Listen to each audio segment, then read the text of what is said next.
Edelweiss rawa di Kampung Cai Ranca Upas, Kecamatan Ranca Bali, Kabupaten Bandung, Jawa Barat, rusak. Trail yang digelar di kawasan wisata Ranca Upas, Kabupaten Bandung, Jawa Barat, yang menyebabkan lahan yang ditanami bunga Edelweiss rawa. Kerusakan alam juga terjadi di hutan lindung dan Sungai Purba. Para peserta event motor trail tersebut masuk ke Luwung Tengah yang masih menjadi habitat satwa endemik yang dilindungi.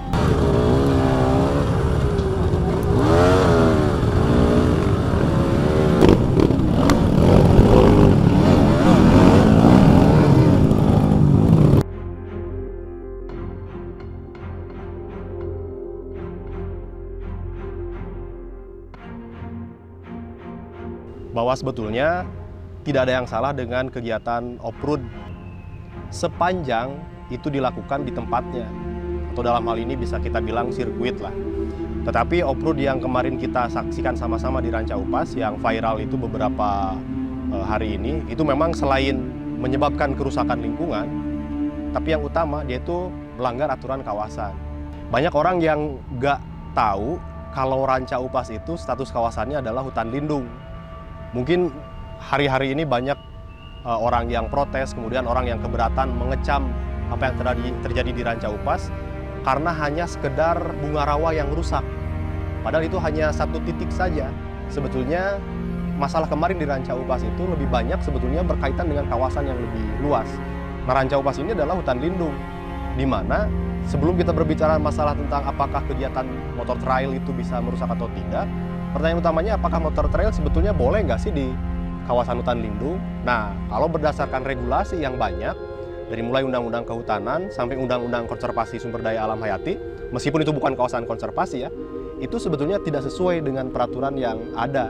Betul, Ranca Upas ada taman wisatanya, tetapi batasannya itu sepanjang yang saya ketahui itu hanya sebatas sampai Tugu Perjuangan TNI kalau nggak salah. Selebihnya ke belakang itu ke Rawa Gunung sampai ke hutan yang kemarin digunakan ya, Luwung Tengah namanya, itu adalah hutan lindung.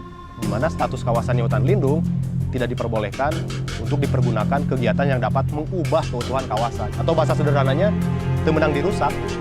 Jadi pertama secara kawasan dia adalah hutan lindung, memang kegiatan semacam off-road dan lain sebagainya, khususnya off-road dalam hal ini itu tidak diperkenankan. Kedua, dalam konteks historis, Ranca Upas memiliki histori yang panjang sekali, apalagi dalam konteks pelestarian alam. Tahun 90 pernah ada perjuangan untuk menjaga pelestarian alam di Ranca Upas dan akhirnya berhasil. Nilai ekologi di Ranca Upas itu bukan hanya sekadar bunga rawa saja. Yang kita sama-sama tahu akhirnya alhamdulillah banyak informasi sekarang juga tersampaikan ke masyarakat bahwa ada sebuah bunga namanya bunga rawa yang ia hanya tumbuh di rawa-rawa. Dan di Jawa Barat khususnya itu salah satunya hanya ada di 2 tempat, sebagaimana banyak disampaikan oleh Mang Uprit ya di salah satu videonya, hanya ada di Ranca Upas dan Ciharus. Kebetulan Ciharus cagar alam, tidak hanya motor trail yang nggak boleh di Ciharus mah, bahkan pendaki gunung juga tidak boleh ke Ciharus karena statusnya cagar alam. Nah, kalau kembali ke Ranca Upas, karena statusnya hutan lindung, dia boleh dikunjungi untuk rekreasi, tetapi tidak untuk rekreasi yang bisa mengubah keutuhan kawasan. Dalam hal ini motor trail. Nah, ada banyak yang tidak diketahui masyarakat yang kerusakannya juga masif di sana, yaitu oleh masyarakat atau pecinta alam disebutnya Luwung Tengah. Luwung Tengah itu bagian daripada Ranca Upas yang kemarin dijadikan jalur lintasan yang ia merupakan secara awam saja kita bisa lihat bahwa Luwung Tengah ini usianya udah ratusan atau bahkan ribuan tahun. Jadi kalau kita ke Ranca Upas khususnya ke Luwung Tengah itu nggak ada tanah semacam ini. Jadi tanahnya itu pasti lembek karena unsur haranya atau lapisan paling atasnya itu sudah tebal sekali karena sudah banyak sekali periodisasi tertentu gitu ya, pelapukan dari pohon-pohon, pohon tumbang, daun-daun yang kering, itu sudah lama sekali terjadi di sana. Orang lewat ke sana saja itu harus hati-hati agar tidak membuat kawasan tersebut rusak. Ini bisa dibayangkan, kalau nggak salah berdasarkan informasi ada 2.000 motor yang masuk ke sana. Sehingga menyebabkan sedimentasi yang sangat besar sekali. Salah satunya ratusan motor yang masuk ke Luwung Tengah ini, dia stuck, macet. Bahkan ketika berusaha untuk melalui Luwung Tengah, dia bukannya maju akseleratif, tapi justru lebih tenggelam. Kenapa? Karena lagi-lagi Luwung Tengah ini adalah hutan yang lapisan tanahnya itu unsur haranya barangkali dalam bahasa awam, itu sudah sangat tebal sekali. Dampaknya dalam konteks kerusakan, tergerusnya tanah oleh aktivitas motor trail tadi, itu semua sedimentasi yang ada di Leuweung Tengah, khususnya yang di Kemeringan, berakhir di dua tempat yang juga tidak kalah penting.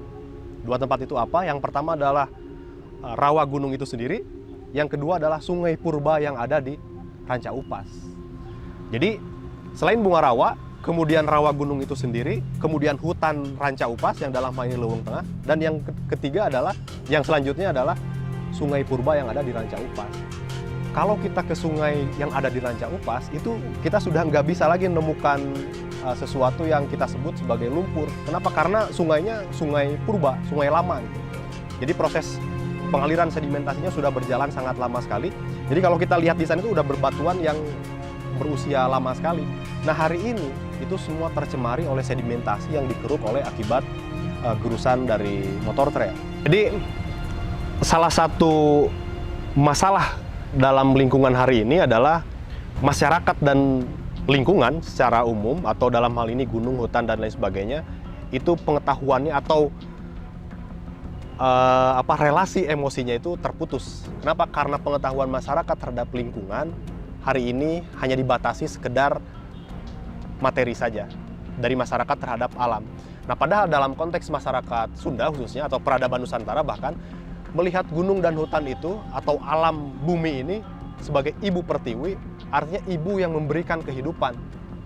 Masyarakat Sunda salah satunya membagi gunung dan hutan itu terbagi menjadi 3, dari mulai larangan yang tidak boleh dirusak sama sekali, bahkan dikunjungi tidak boleh. Kemudian ada tutupan, perlindungan, dan terakhir adalah baladahan atau pemanfaatan. Nah, informasi ini hari ini itu terputus dengan masyarakat. Nah, teman-teman JKR hari ini yang merepresentasikan kawasan Jawa Barat misalnya, salah satunya representasi Sunda, saya kira dengan acara semacam ini saya harap menjadi agent atau agen untuk mengkoneksikan kembali pengetahuan masyarakat terhadap alamnya. Dan menurut saya apa yang dilakukan oleh JKR hari ini, khususnya dalam menyebarkan informasi tentang kawasan, diharapkan itu menjadi salah satu bagian daripada upaya penyadartahuan. Jabar Quick Response untuk kemanusiaan.